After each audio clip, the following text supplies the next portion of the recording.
we welcome you back to News Beyond Headlines, and today we have our guest who is a political scientist, a person that I look up to so much. Baby, I always say this all the time whenever I host him on the show, and this is Barrack Muluka. Karibu sana Mudosi.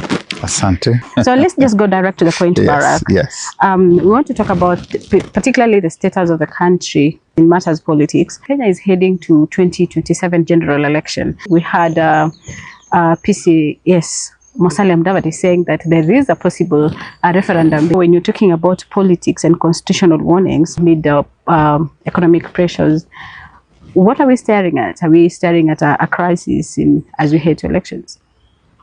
I think if we want to get it completely right in one phrase, we will talk about confused leadership. The country has suffered the tragedy of confused leadership over the past few years, and which actually stretches back to the regime before the present one, the Jubilee regime, and now the Kenya Kwanza dispensation.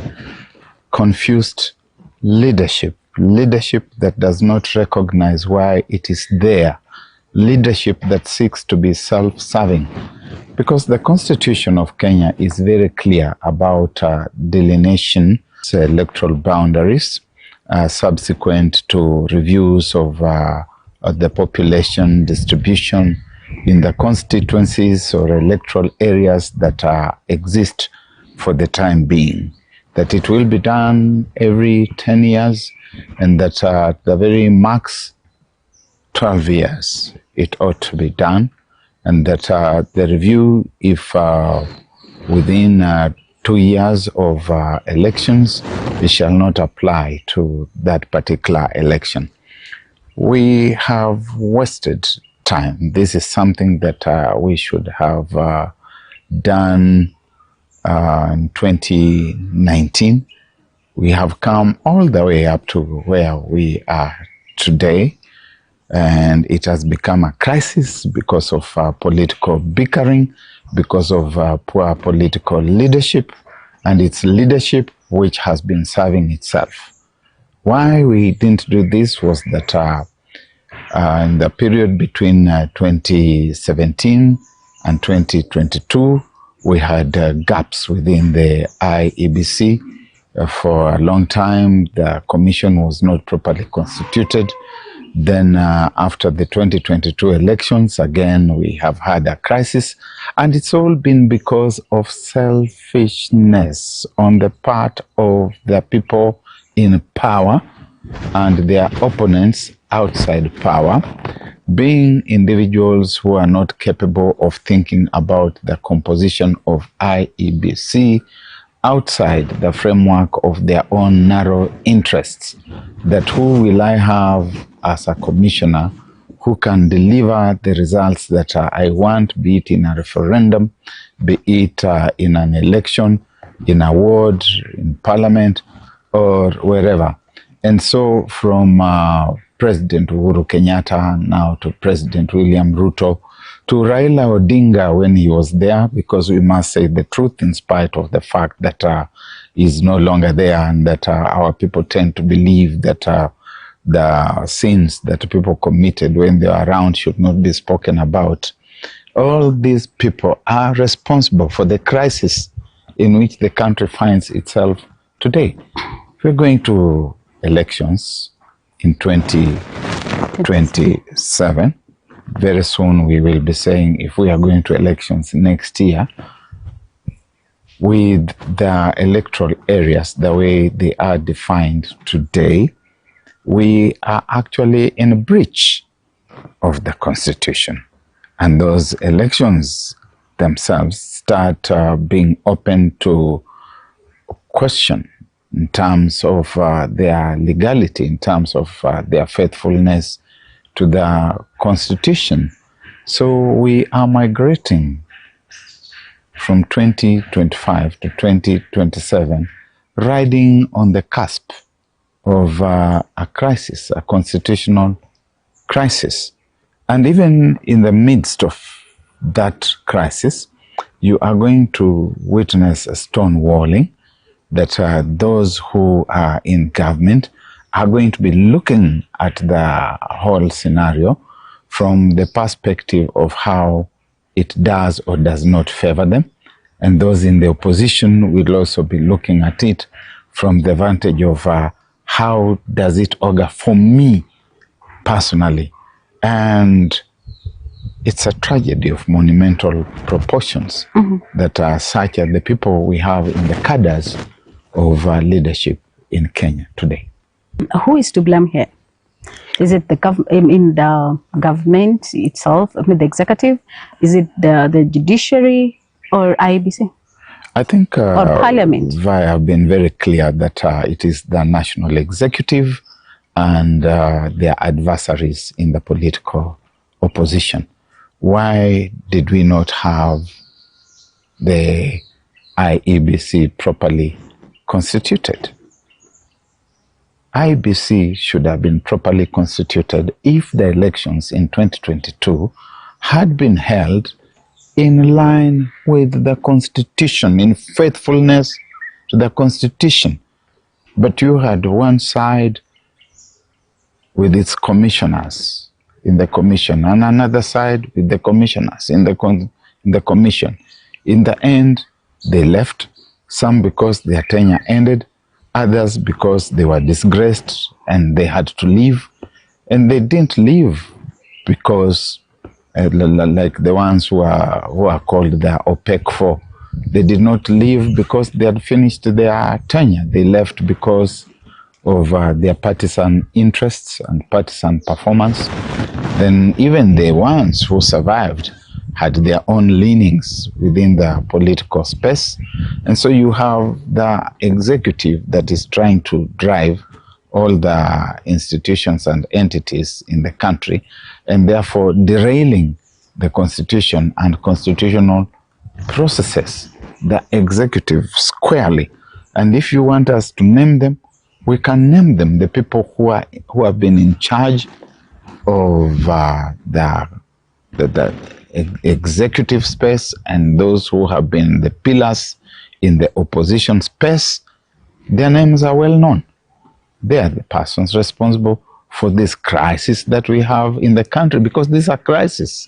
We must recognize it for what it is. It's a constitutional crisis created by William Ruto, by Raila Odinga, by Uhuru Kenyatta.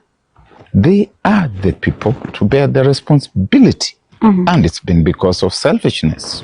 Now we're talking about referendum. If at all 2027 elections are carried out, so what will happen? The elections can be carried out within the usual framework of impunity, because we don't respect the law. If we were people who respect the law, Uhuru Kenyatta had the best opportunity to teach this country the importance of respecting the law. When Chief Justice David Maraga advised him to dissolve Parliament over the question of the 2/3 gender rule, if Uhuru Kenyatta had exercised the constitutional mandate bestowed upon the office of president to dissolve Parliament that year, people in this country would have learned the importance of fidelity to the law. But that does not obtain. We are most likely going to go to an election that is going to be done within the framework of impunity. We will go on anyway. Ruto says, let's go on. Koiti Omtata and others will go to court. And the courts could actually nullify the whole electoral process for being unconstitutional. And then, of course, you'll hear William Ruto talking about, oh, you're not taking into account the interests of the nation, that the laws do not operate in a vacuum. Where have they been to pay attention to the greater national interest and to patriotism when the ball was squarely within their docket that they should have done that which they should have done, that they should have forgotten about their partisan, selfish, individual interests and allowed the IEBC to be constituted? Where were those who were delaying the process through the court system? Where were those in the executive who should have seen what those who were taking us through the courts were talking? We are like a choir without a proper choir master who can harmonize the sounds within that choir into a good melodious rhythm that we then call music. So there's noise here in the opposition, there's noise there in government, and within the two spaces, national interest suffers. What are the political risks of holding a referendum? The most significant risks are, in fact, legal risks rather than political risks. Legal risks that are we going to have a referendum that itself follows the law? We saw that in the past, President Uhuru and Raila Odinga, God rest his soul in eternal peace, attempted to drag the country through a constitutional referendum that elected flawed processes, and 3 times the courts threw them out. So what has been started by Musalia Mudavadi, or through Musalia Mudavadi, is itself an executive process that they hopefully will not repeat the mistake that was made during the BBI, that they can canalize it through Parliament under Article 256 of the Constitution, and let Kenyans decide. Politically, the risks would be that we are going to continue haggling and continue berating each other and making a lot of noise, and so we do not even get the process started. Already there are people in court. We are not so sure to what extent their presence in court is within the drivers with the energy of fidelity to the law, and to what extent it's about politics. Actually, people already are asking right now, why Musalia Mudavadi? The fact that he's an executive, is he the right person to talk about having a referendum? Musalia Mudavadi, in the extra legal office that he holds, has been given the mandate by President William Ruto to coordinate the affairs of government, first at ministerial level, but the executive orders that were issued by the president also indicate that he is responsible for coordination of parliamentary affairs within the executive, and therefore he is naturally the office to bail the cat, if I may be allowed to use that expression. The Prime Cabinet Secretary is correctly the individual to bail this cat. The question that arises is why they did not think about this earlier. Sure. When there was still time. They would have sorted out the matters at hand without the need for a referendum. But I think hidden within that whole referendum effort are other political interests, like the offices they want to create.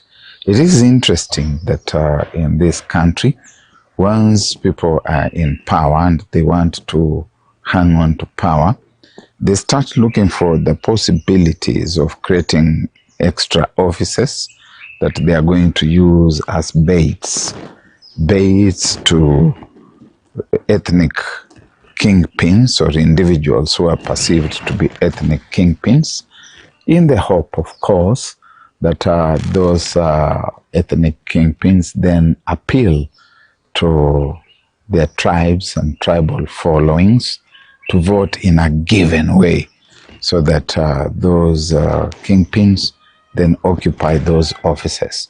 Like this one, which they are saying should coincide with the 2027 election, then naturally creates offices like Office of Prime Minister, Office of Deputy Prime Minister, the various deputy presidents.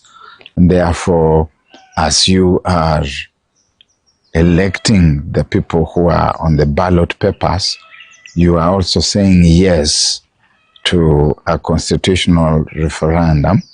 And when the results of the constitutional referendum are announced and they coincide with the election of president, then the president now has got some extra offices that have been created during that election through the referendum that has gone on parallel with the election.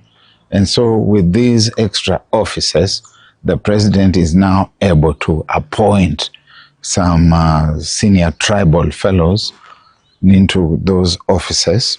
And so the whole thing is a ruse. What they want to do is to say, because there's a referendum, there's going to be prime minister, we are announcing in advance that the prime minister will be Barrack Muluka of Emmanuel. And so all the Emmanuelians are supposed now to vote for President William Ruto, because their son Barrack is going to become prime minister. Never mind that the people don't see any value out of those offices. Musalia Mudavadi has been a de facto prime minister for 3 years. The fourth one is going. What have the Luhya people got out of that?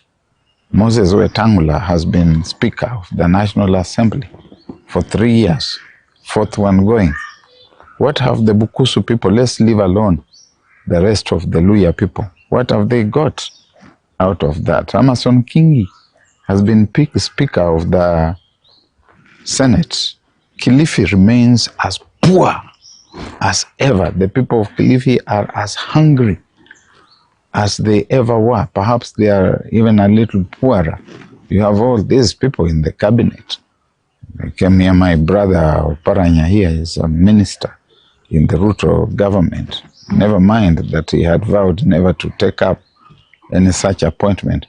What have the people of Emabode here enjoyed out of that? The people of Emmanuel here, what are they getting out of it? So these ruses are basically serving the interests of the executive, and especially of the person who is the national CEO, the president. So the referendum issue coming up right now is just political. Precisely. Is Kenya currently being governed politically, constitutionally, or tactically for 2027, in your view? All governance by the executive throughout the world and throughout history is political, because those who govern are politicians, and they are different, of course, models of political systems. Ours here purports to follow the path of liberal democracy. And in liberal democracy, the one most critical thing is the consent of the governed. And when we start talking about the consent of the governed, we find the intersection between politics and the law. And of course, you introduced a third dimension of tact, and you're saying tact towards a specific goal, the goal being the 2027 election.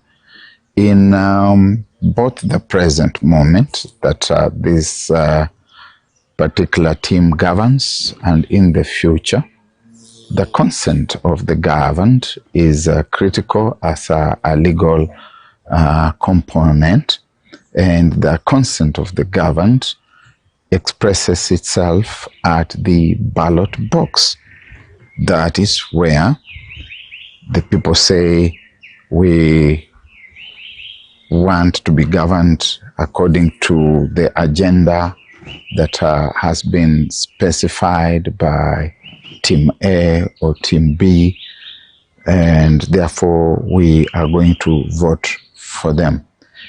But how are we governing ourselves towards the process that defines itself as the moment of the giving of the consent by the governed?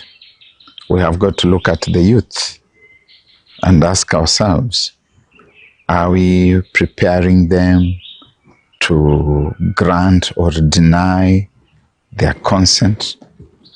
Are we registering them as nationals of this country beyond their birth certificates? Are we giving them national identification cards? Are we giving them the Kenyan passport? Are we preparing to register them as voters? Are we registering them in the continuous voter registration processes?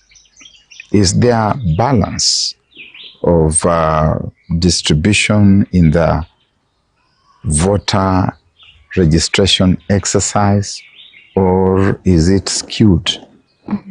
Do we have the activity going on more consciously and more intentionally in certain parts of the country, those that seem to favor the incumbent? Because that is governance. Governance, even preparing the citizens to express themselves towards engaging in a social contract with the people who are going to govern. If we are already suppressing numbers in some parts of the country, then the election is already being pre-rigged. It's already going to favor certain people. If we are opening up the borders, the national boundaries, so that some foreigners can flow into areas of the country that are believed to be amenable to voting for the incumbent, we say that now we are removing the restrictions in vetting of people from a certain region who want to become Kenyan nationals. Then we are already pre-rigging the election. If we are telling some people who have lived in the country for so many years as a community, but without being recognized as one of the Kenyan communities, that now you are Kenyans, you can now raise so that they vote for you, then the election is already being pre-rigged. And so the country is being governed pejoratively. It's being governed badly with regard to preparation for the elections. Unfortunately, the current government, more than any other government in the country's 62 years, has been focused on just that, elections, second term, from day one. They have never pretended to be working for the country, to be doing what they went there to do. You do not get elected so that when you get into the office, you begin seeking to be elected. Your work is not about elections, and you are focused the entire national psyche on one thing called elections. And because of elections, there's corruption in government. People are busy stealing to stockpile, to build war chests that even the plan that you had, that you said we have got 5 pillars, that we're going to be dealing with agriculture, with the healthcare, with the ICT, with, I don't know, SMEs and the Hustler Fund and bottom up, they have been forgotten. They've been replaced with something called empowerment,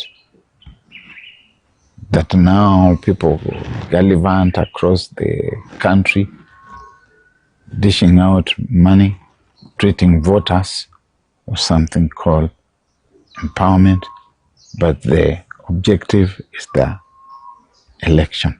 Very unfortunate. Talking of elections, yesterday in Musalia Mudavadi, during the Maragoli cultural event, he talked of Malava, saying that now that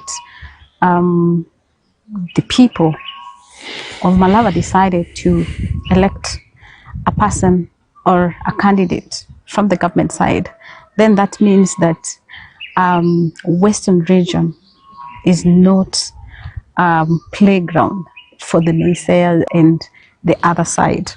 What is your take on this? They cannot come to Malava, rig an election the way they did, and then go around boasting and calling people noisemakers. The Malava election was rigged. What is rigging an election? When you have someone like Farouk Kibet coming to camp in Malava, from the day he hears that Injend Malulu has died, he arrives even before the man is buried, does not even have the common decency to wait for the person to go under the ground, to start dishing out money to people, persuading them to vote in a certain way. That is rigging an election. It is stealing an election. And they all camped there. We had members of parliament in that place. Entire Kakamega County members of parliament with sacks and sacks upon sacks of money, treating voters.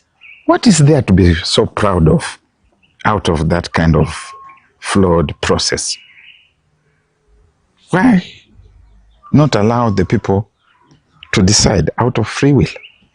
We had arsonists, people burning other people's cars. We had the police clobbering the opposition, disrupting meetings in Malava. We had break-ins in people's homes because they were of a certain political leaning. My good friend Musalia Mudavadi ought to be ashamed that that is the kind of thing that he would then flag and say that we won. That's not winning. That is rigging, that is stealing, that is intimidation, that is not liberal democracy, that is not the consent of the governed. Shame on them. Do you think that the by-election will be a reflection of what will really transpire in 2027? In the sense that Kenya Kwanza will want to bribe voters, yes, it is a reflection. In the sense that they will want to disrupt the meetings of the opposition, it's a reflection. In the sense that they will want to engage in violence, it is a reflection of what they're planning for 2027.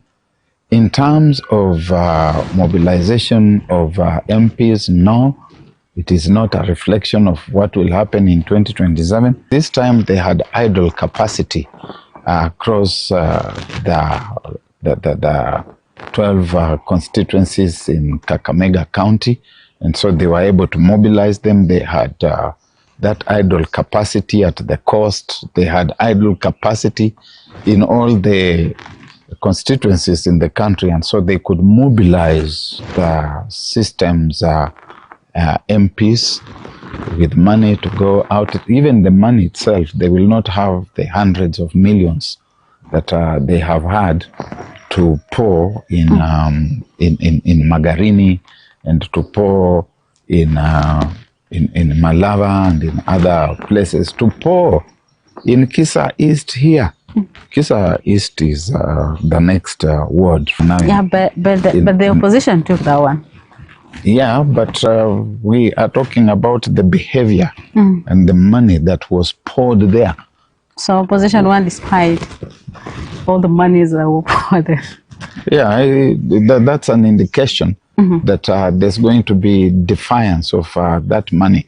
But you know, here in Kisa, we are very firm people when it comes to uprightness. We have a very upright people, and I believe that other Luya people can borrow a leaf from us.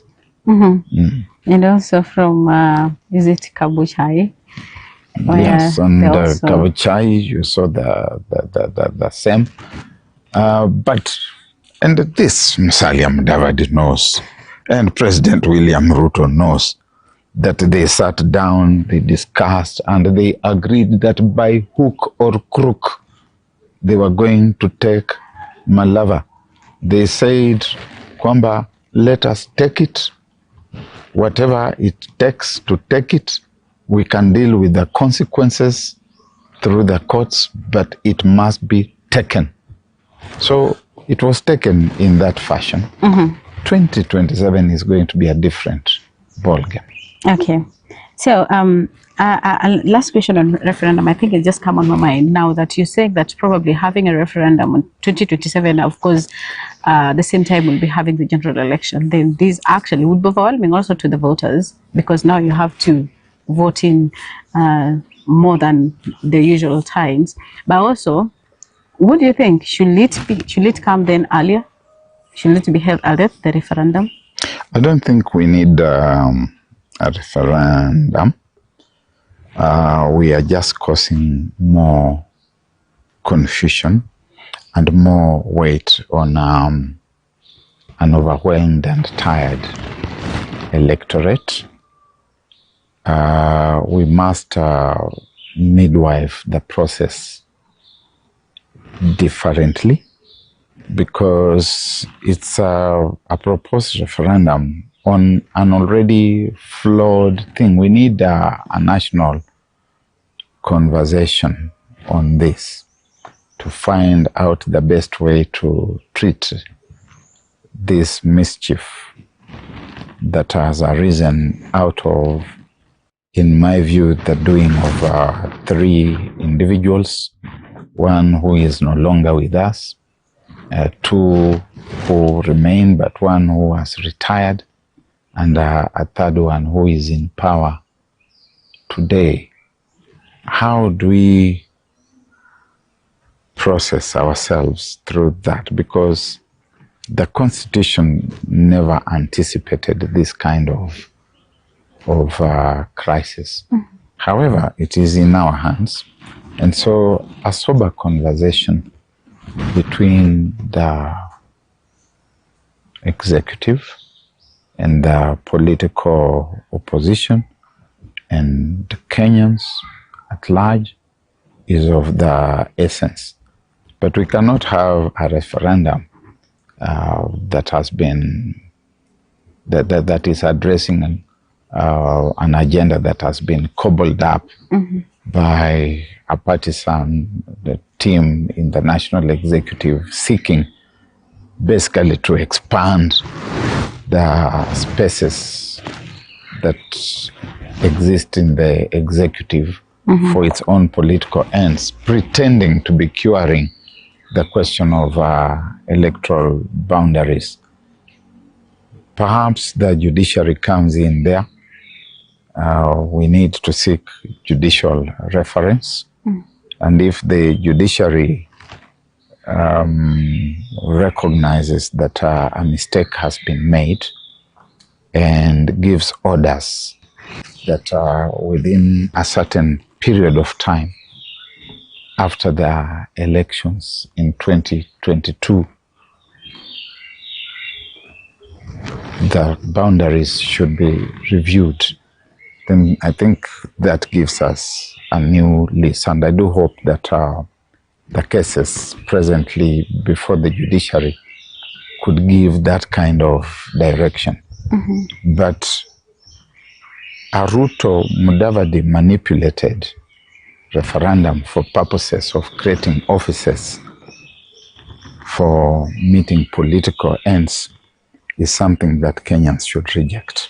So actually, other than just positions, I've heard also people saying that probably this is also one way that they will want to extend their term. Why would you spend money on an election that probably will be nullified? The election period is non-negotiable. Okay. The Ruto tenure is non-negotiable. It's going to end in August 2027. And Kenyans are not going to negotiate with Ruto on that. Vayo Auma, you have come here before, and I have told you things that are going to happen, and each one of them has happened. Now I want you to listen carefully, and I want the country to listen carefully. That the Ruto term ends in August 2027 is non-negotiable. This country is not going to negotiate with William Ruto an extension of his term. Not at all. If he wants, he can come back in August 2027 to request Kenyans to consider him for an extension of mandate through a proper election for another 5-year period.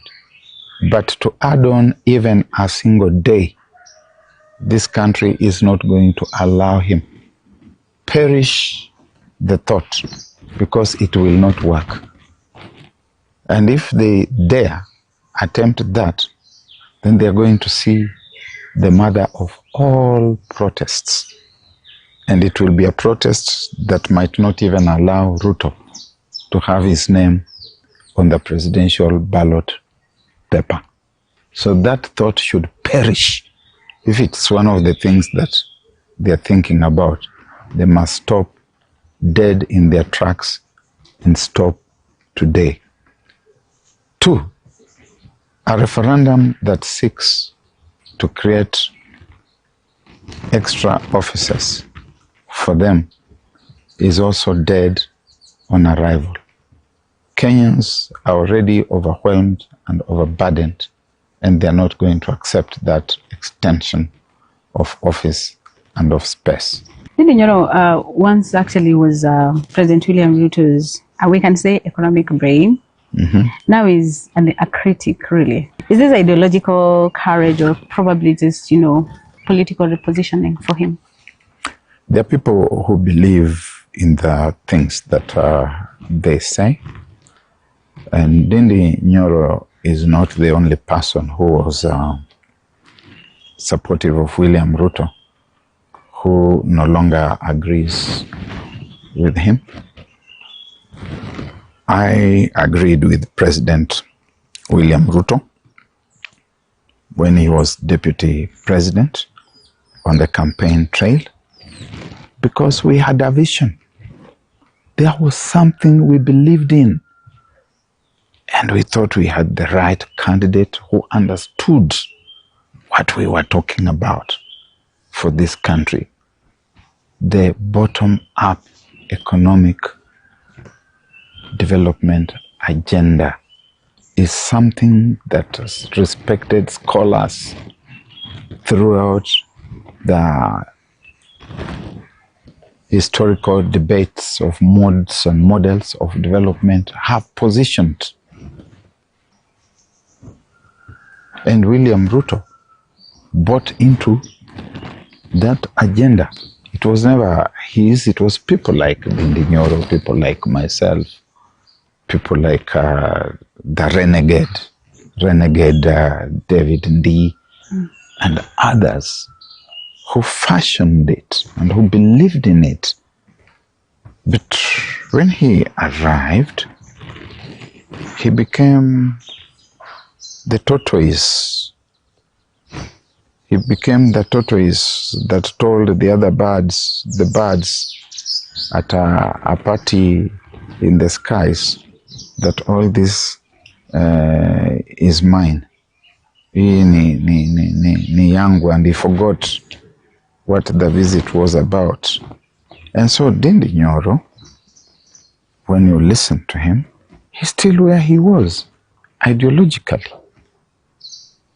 Yes, there might be political dividends that go with that, naturally, but he's still speaking the same language that he was speaking in 2022, and which he spoke in 2023, 2024. He kept silent and looked at the happenings in the country, and he has taken a bold stand. And I think that is what a man who has a moral authority and moral conscience and leadership ethics does. So where does this actually place a Kenyan, a fellow Kenyan? Because actually we're talking about a ruling party MP publicly criticizing the same government, questioning about public debt, taxation, and all that on a national TV. Don't we have avenues? What does it even tell us when it comes to, government confidence? When you are in a certain political party, you are not beholden to the sins that the leadership in that political party commits. You're not gagged. And even within the political party space, different shades of opinion, assuming that it is a common opinion, different shades of the same opinion must be allowed. But even total divergence of opinion is allowed.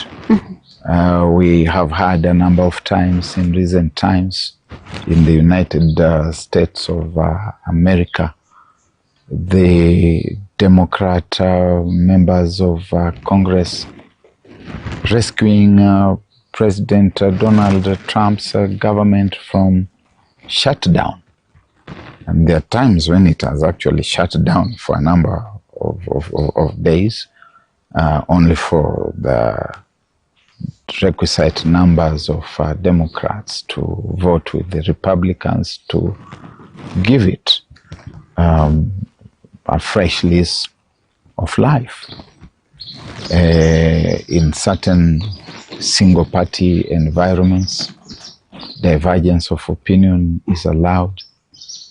Here in a party like ODM, we are seeing people pulling in different directions, and they should be allowed without being threatened, being told tutakufukuza, atuwe utatoka kwa chama. Pana. So that is healthy. So does that really strengthen governance in the party, or, it actually weakens The pillars of institutions must be tested. Like we have seen the pillars of the Kenyan constitution being shaken and being tested by opportunistic politicians. The pillars of a political party should also be tested. You have parties that call themselves alliances or coalitions without referring to any specific one. You may find a party says a Patriotic Reform Party, or it might say something like People's Social Congress. Those ones have not claimed very, very, very obviously to be democratic. But when you have something calling itself Orange Democratic Party or Democratic National Alliance, those entities must be seen to be democratic, and they must allow people to ventilate without telling them that we are going to throw you out. Only those who want to exit will be allowed to exit. But to start telling people that, we are not going to allow you to say this because Baba said this, Baba said that. No, Baba was not God. There's only God. who gives us what we call the gospel truths, and we don't question the gospels. If we have any personal doubts about any chapters and verses in the gospels, we keep quiet about them, because God has given us the gospel truth. But the rest of the human beings, the mortal beings, are subject to being questioned. There's a time I interviewed you and you talked about coming up with a propaganda, and especially when you're heading to general elections, most of the politicians come up with propagandas to sell. And the fact that you also touched on, you are close to President William Ruto. When you're forming this government, there is this issue of dynasty versus hustlers, and then now later on, of course, it sailed through. Right now, we are hearing of third world to first world country. According to you, do you think this is also another propaganda to sell, so that they sail through the coming election? Probably from your political science lens, I would really want to know, what does this actually require us as a country moving from third world to first world? First, propaganda from our communications, and in particular political communications perspective, there is nothing wrong with propaganda. Propaganda is supposed to be organized information that is propagated, that is passed on to people who want for purposes of promoting a certain cause. So traditionally we speak of political party propaganda. Ile info yenu vile mmeipanga ya kushawishi watu wawapigie kura. But there is also something that for want of better terminology, because of its racist undertones, has been called dark propaganda, where you go around maybe besmirching people or spreading some terrible rumors. You may say this one is a cannibal, is eating people, and so on and so forth. Dark propaganda. So propaganda itself as a platform for campaign, there is nothing really wrong about it. The things we call manifestos are products and platforms at once of propaganda. They propagate the information. But this thing about a first world, moving from the third world to the first world, first, the concept from a purely political science perspective has been completely gotten wrong, because those who came up with it in the 50s, including my good friend Walter Lippmann and other scholars in politics and communications, were basically talking about ideological orientation. That at that time there was conflict of an ideological nature, economic, political economy conflict, that on the one hand you had the capitalist mode of development and the political systems that it propagated, and on the other hand you had the communist socialist world. And those two worlds were defined as one world, the first world, the second world. But somewhere in between, you had the global south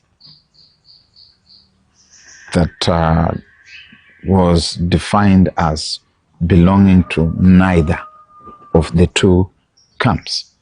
Indeed, there was, within that period of the Cold War, an entity that called itself the non-aligned movement.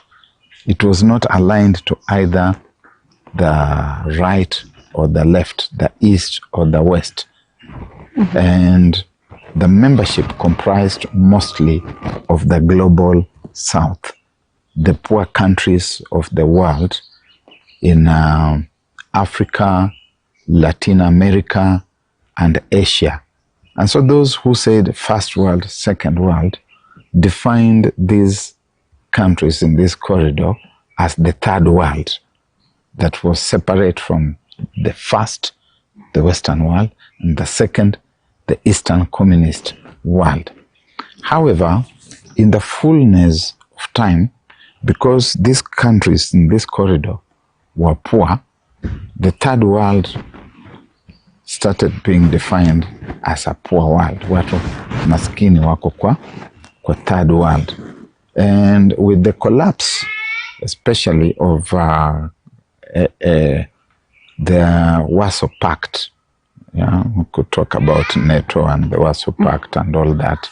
But with the collapse of the Warsaw Pact in the early 1990s, we found ourselves in a space in which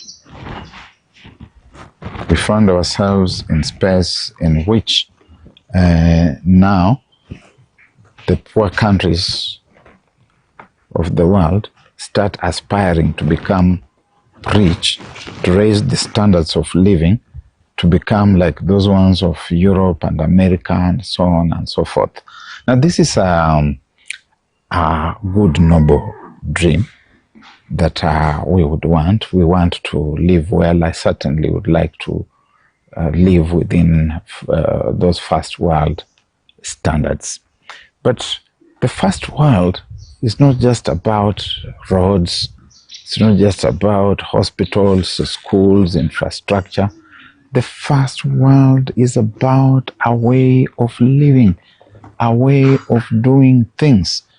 The things which we do here that are culturally shocking to visitors in this country, on this continent.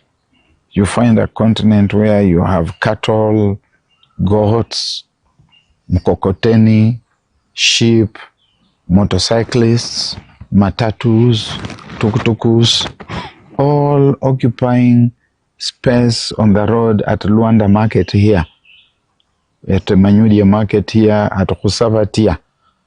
Yeah? And you have the motorbikes that do not respect the traffic code, and if they hit you, they all come and gang up on you and they want to eat you alive, never mind that they are in the wrong space and that the man on the bike was actually wrong, that there are people riding on bikes without helmets, that you have got burst sewers in the streets. Look, it's effortless to make the kinds of changes that are required. The first world is a way of thinking that we are thinking about stealing exams. That a man who steals money and comes to this village and distributes it around to people gets elected. They don't do that in the first world that Ruto is talking about.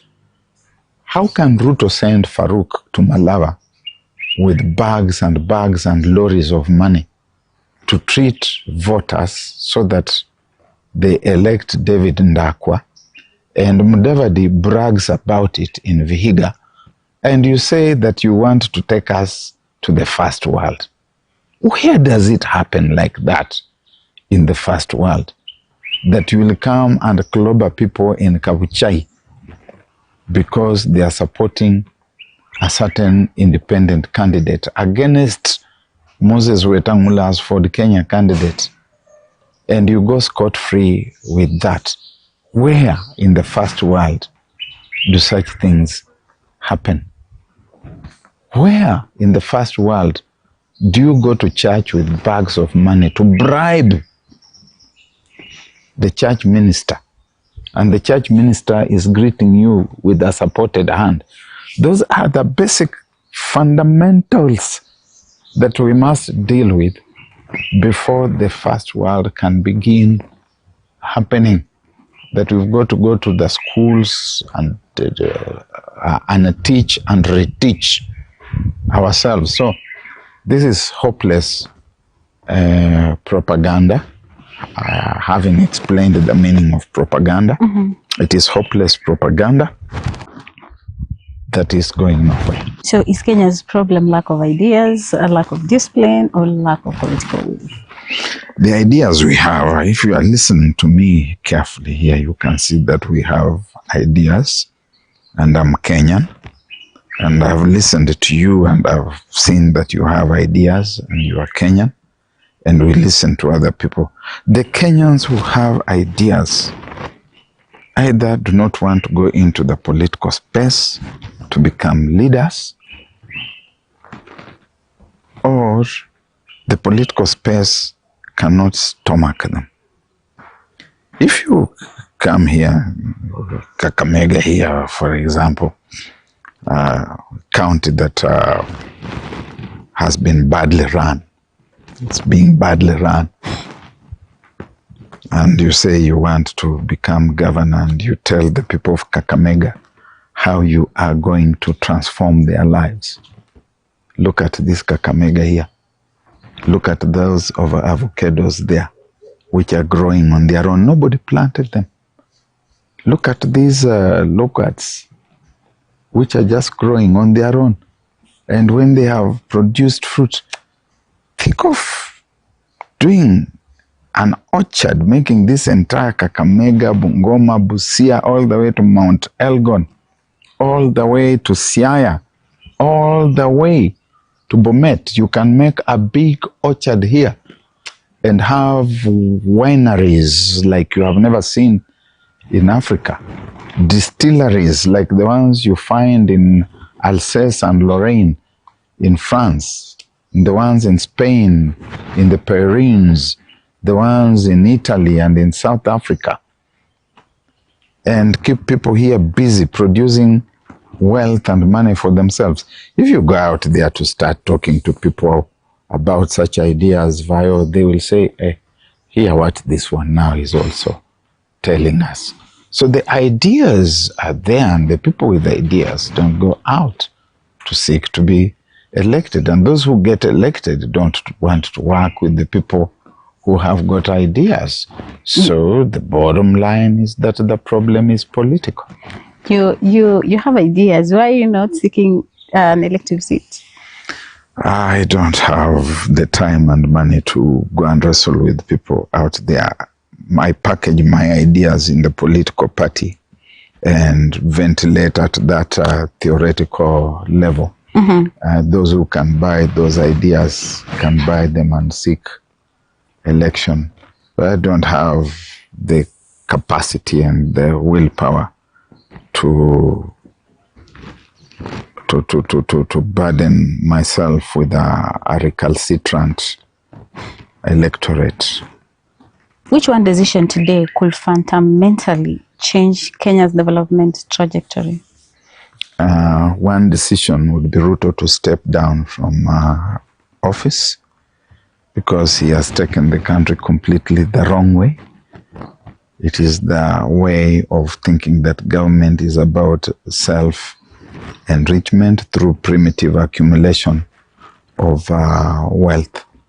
And it is primitive accumulation within the social science context, that you are accumulating all these things that you should be using to develop the country. So the one decision is, if we just wake up one day and we hear that President William Ruto has stepped down from power and he has decided that he's not going to occupy political space anymore, and that he himself and all the people in his government are going to do a Zakayo thing. And remember, Zakayo climbs down from the tree. And Zakayo shuka. Yeah, and he says, I'm going to refund tenfold. That would change Kenya. He should do a Zakayo. Okay.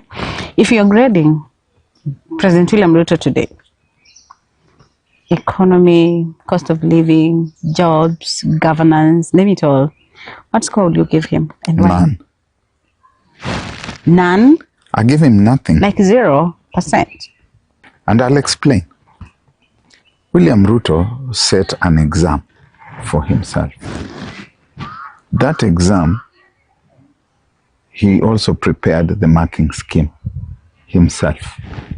He came here to Kakamega, for example, and signed a contract, a charter with the people of Kakamega. He did it.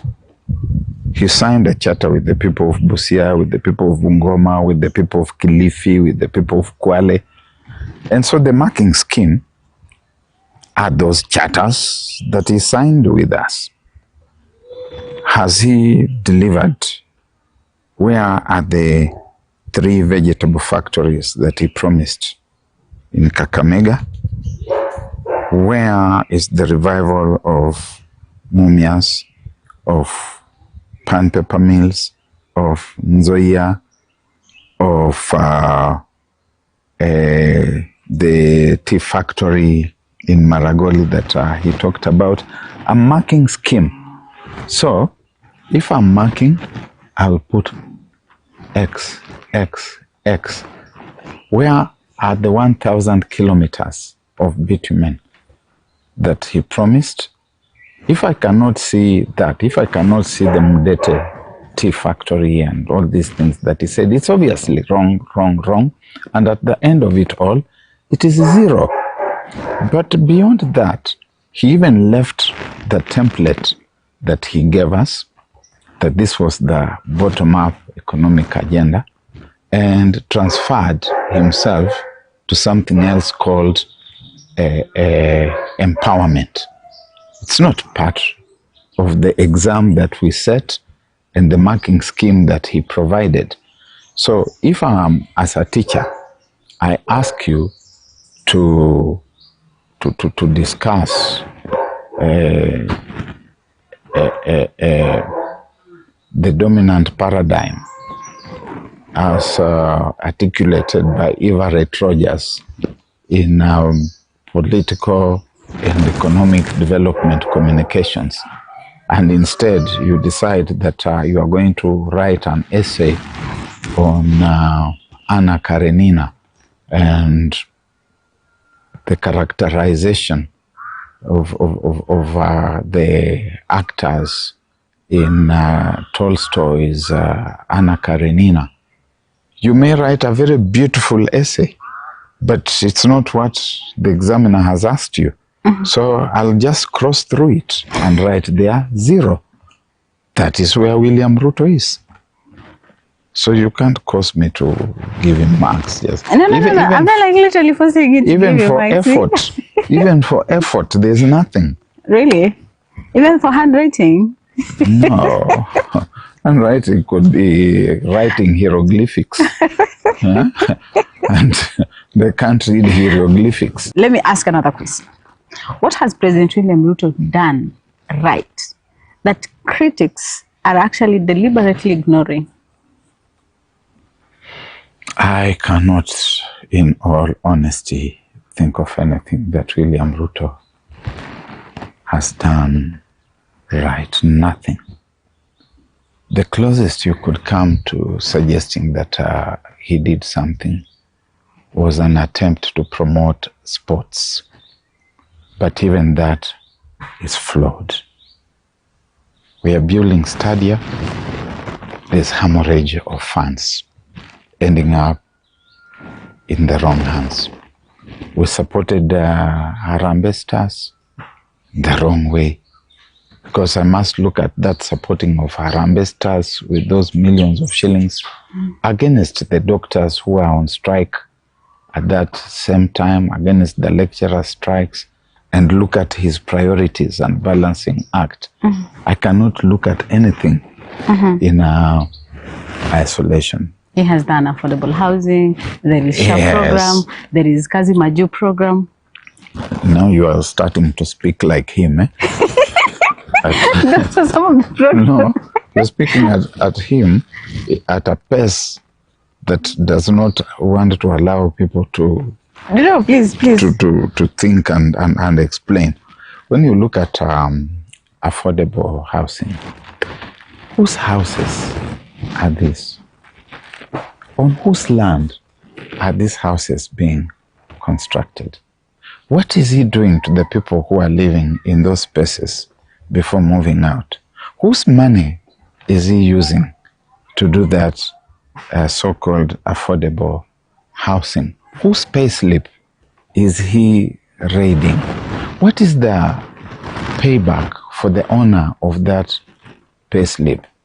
Who is the supplier of the materials that are being used for those affordable housing? Who is the contractor? What are the terms? Who is paying that contractor? How much are they being paid to do this affordable housing? He says he has created employment. Yeah, you can create employment. I can instruct people and pay them to go and beat up fellows. I can, people have employed goons. They have created employment. So you must ask yourself what the ultimate value in these things is. You cannot just look at something in isolation and say, amefanya hivi, ati amecreate hii. SHA or SHIF, social insurance, social health insurance fund, SHIF, it has actually killed a lot of people. People who have gone to hospital, they are not able to get treatment because he disrupted a system that was working. I have nothing against President William Ruto, but I will not join in the lies that he has done well. He hasn't.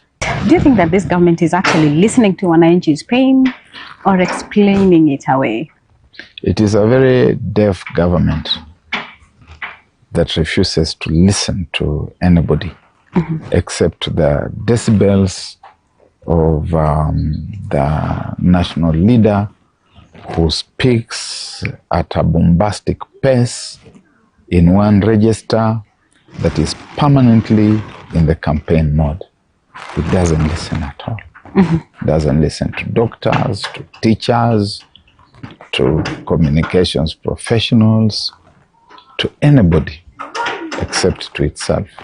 And to itself meaning one individual. Barrack Muluka, if Kenya stays on its current path, what kind of country will be there by 2030? A failed state. And what should worry Kenyans the most right now? Failure. Failure. That we are becoming a failed state. A failed state is what happens when the government loses control of security, when the economy collapses, when we host militias like the Sudanese Rapid Response Forces, like when we use goons to try and manage protesters, when bribery and corruption becomes the order of the day, when the education system is in disarray. You are going to train teachers for 1 week and say, now we have prepared you for teaching year 10 onwards, high school teachers, when there's no harmony between the syllabuses in high school and the universities. We have no idea at the university what the entry requirements are going to be for the people who are going to be leaving senior secondary.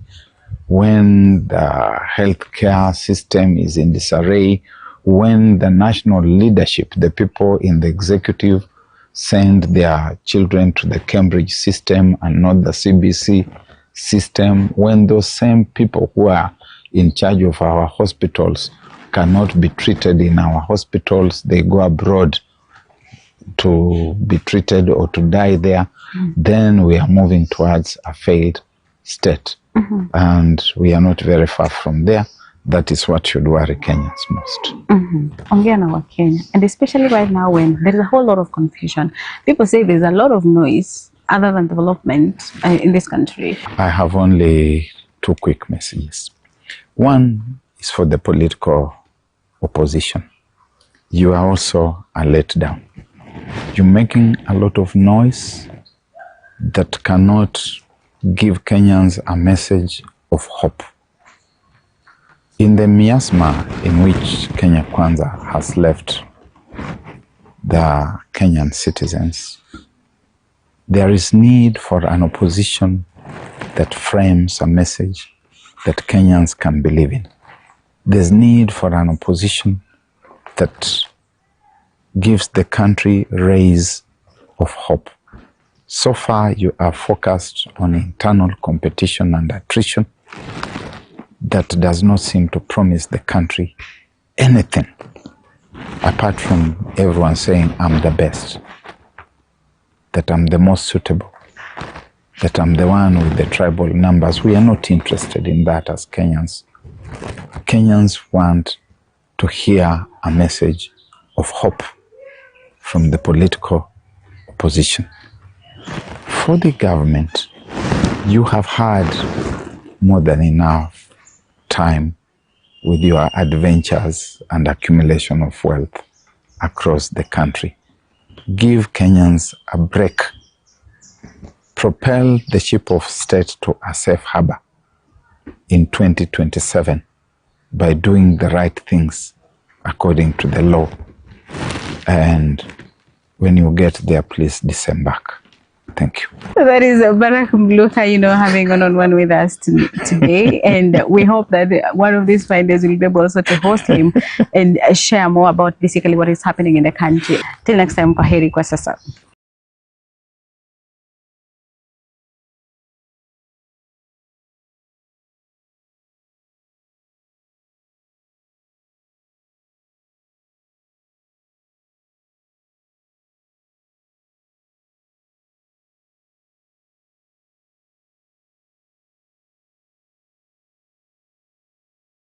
We welcome you back to News Beyond Headlines, and today we have our guest who is a political scientist, a person that I look up to so much. Baby, I always say this all the time whenever I host him on the show, and this is Barrack Muluka. Karibu sana Mudosi. Asante. So let's just go direct to the point, Yes, Barrack. yes. We want to talk about particularly the status of the country in matters politics. Kenya is heading to 2027 general election. We had PCS Musalia Mudavadi saying that there is a possible referendum. When you're talking about politics and constitutional warnings, amid economic pressures, what are we staring at? Are we staring at a crisis as we head to elections? I think if we want to get it completely right in one phrase, we would talk about confused leadership. The country has suffered the tragedy of confused leadership over the past few years, and which actually stretches back to the regime before the present one, the Jubilee regime, and now the Kenya Kwanza dispensation. Confused leadership that does not recognize why it is there, leadership that seeks to be self-serving. Because the Constitution of Kenya is very clear about delineation, electoral boundaries, subsequent to reviews of the population distribution in the constituencies or electoral areas that exist for the time being. That it will be done every 10 years, and that at the very max 12 years it ought to be done, and that the review, if within 2 years of elections, it shall not apply to that particular election. We have wasted time. This is something that we should have done in 2019, We have come all the way up to where we are today, and it has become a crisis because of political bickering, because of poor political leadership, and its leadership which has been serving itself. Why we didn't do this was that in the period between 2017 and 2022, we had gaps within the IEBC. For a long time, the commission was not properly constituted. Then after the 2022 elections, again, we have had a crisis. And it's all been because of selfishness on the part of the people in power and their opponents outside power, being individuals who are not capable of thinking about the composition of IEBC outside the framework of their own narrow interests. That who will I have as a commissioner who can deliver the results that I want, be it in a referendum, be it in an election, in a ward, in parliament, or wherever. And so from President Uhuru Kenyatta now to President William Ruto to Raila Odinga when he was there, because we must say the truth in spite of the fact that he's no longer there, and that our people tend to believe that the sins that people committed when they were around should not be spoken about. All these people are responsible for the crisis in which the country finds itself today. We're going to elections in 2027. Very soon we will be saying if we are going to elections next year, with the electoral areas the way they are defined today, we are actually in a breach of the Constitution. And those elections themselves start being open to question in terms of their legality, in terms of their faithfulness to the Constitution. So we are migrating from 2025 to 2027, riding on the cusp of a crisis, a constitutional crisis. And even in the midst of that crisis, you are going to witness a stonewalling, that those who are in government are going to be looking at the whole scenario from the perspective of how it does or does not favor them. And those in the opposition will also be looking at it from the vantage of how does it augur for me personally. And it's a tragedy of monumental proportions that are such as the people we have in the cadres of leadership in Kenya today. Who is to blame here? Is it the government itself, the executive? Is it the judiciary or IEBC? I think or parliament? I have been very clear that it is the national executive and their adversaries in the political opposition. Why did we not have the IEBC properly constituted? IEBC should have been properly constituted if the elections in 2022 had been held in line with the Constitution, in faithfulness to the Constitution. But you had one side with its commissioners in the commission, and another side with the commissioners in the commission. In the end, they left, some because their tenure ended, others because they were disgraced and they had to leave. And they didn't leave because, like the ones who are called the OPEC 4, they did not leave because they had finished their tenure. They left because of their partisan interests and partisan performance. Then even the ones who survived had their own leanings within the political space. And so you have the executive that is trying to drive all the institutions and entities in the country, and therefore derailing the Constitution and constitutional processes. The executive squarely And if you want us to name them, we can name them. The people who have been in charge of the executive space, and those who have been the pillars in the opposition space, their names are well known. They are the persons responsible for this crisis that we have in the country, because this is a crisis. We must recognize it for what it is. It's a constitutional crisis created by William Ruto, by Raila Odinga, by Uhuru Kenyatta. They are the people to bear the responsibility. And it's been because of selfishness. Now we're talking about referendum. If at all 2027 elections are carried out, so what will happen? The elections can be carried out within the usual framework of impunity, because we don't respect the law.